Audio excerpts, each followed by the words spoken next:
नमस्कार, माझे नाव आदर्श विजय कोल्हे, इयत्ता 9वी, शाळेचे नाव लोकसेवा विद्यालय आगळगाव, तालुका बार्शी, जिल्हा सोलापूर। मी आज जलसंधारण एक काळाची गरज या विषयावरती बोलणार आहे। मित्रांनो, अख्ख्या विश्वसृष्टीमध्ये पृथ्वी हा असा एकमेव ग्रह आहे ज्या ग्रहावरती मानवी वस्ती आणि सजीव सृष्टी आहे। आणि या सजीव सृष्टीला लागतं ते म्हणजे अन्न, वस्त्र, निवारा आणि त्यातील पाणी हा महत्त्वाचा घटक। आणि हे जेवढं काही पाणी आहे ते आपल्याला निसर्गाकडून मिळतं। निसर्गाचं भरपूर देणं लाभलेलं या पृथ्वी ग्रहावरती मानवी वस्ती आहे आणि या मानवी वस्तीला लागतं ते म्हणजे पाण्याला जल ही जीवन आहे असं म्हटलं जातं। जल है तो कल है असं सुद्धा म्हटलं जातं। कुठल्याही प्रयोगशाळेत कुठलाही प्रयोग करून आपण पाणी निर्मित करू शकत नाही।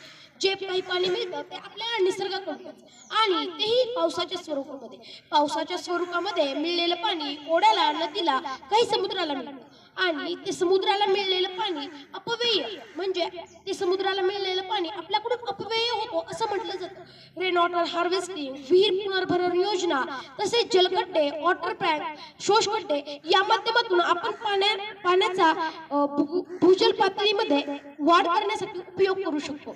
आपण रेन वॉटर हार्वेस्टिंग करून पाण्याचा जो अपव्यय होतोय तो आपण वाचून भूजल पातळी वाढवू शकतो। आपण अख्ख्या भारतामध्ये 145 कोटीची लोकसंख्या आहे आणि या लोकसंख्येला जास्तीत जास्त लागतं ते म्हणजे पाणी। आणि आपल्याला झोपेपासून उठेपर्यंत, उठल्यापासून झोपेपर्यंत, जन्मल्यापासून मरेपर्यंत लागतं ते म्हणजे पाणी। आणि ते पाणी खूप महत्त्वाचं आहे आणि त्या पाण्यालाच आपण जलसंधारण ही प्रक्रिया अंमलात आणून आपण वाचवू शकतो। नेमकं जलसंधारण म्हणजे असतं तरी काय? जलसंधारण म्हणजे पाण्याचा योग्य उपयोग करून काटकसरीने वापर करणे म्हणजे जलसंधारण होय। कुठल्याही प्रयोगशाळेत आपण पाणी निर्मित करू शकत नाही, म्हणून त्या पाण्याला आपण वाचवणं हे आपलं एक कर्तव्य आहे आणि ते आपलं आद्य कर्तव्य आहे। मला अभिमान आहे की आपल्या शाळेमध्ये वृक्षारोपण तर खूप मोठ्या प्रमाणात झालंय आणि जलसंधारण याचं काम सुद्धा मोठ्या प्रमाणामध्ये व्हायला सुरुवात झाली। आणि या जलसंधारणाच्या माध्यमातून खूप जास्त प्रमाणात आणि प्रचंड प्रमाणामध्ये पाणी जमिनीमध्ये मुरतंय आणि भूजल पातळीमध्ये वाढ होते। मला याचा अभिमान आहे आणि आमची शाळा या कार्यामध्ये सहभाग देत राहू आणि यामध्ये उन्नती करत राहू।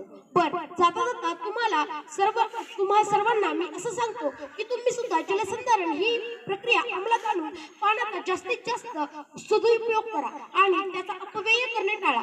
आणि नदीवर किंवा एखाद्या ओढ्यावरती आपण बंधारा बांधून सुद्धा ते पाणी प्रचंड प्रमाणामध्ये आपण जमिनीमध्ये मुरवू शकतो। जाता मी एवढंच म्हणतो, आपल्या सगळ्यांचा एकच नारा, पाण्याचा काटकसरीने वापर करा, धन्यवाद।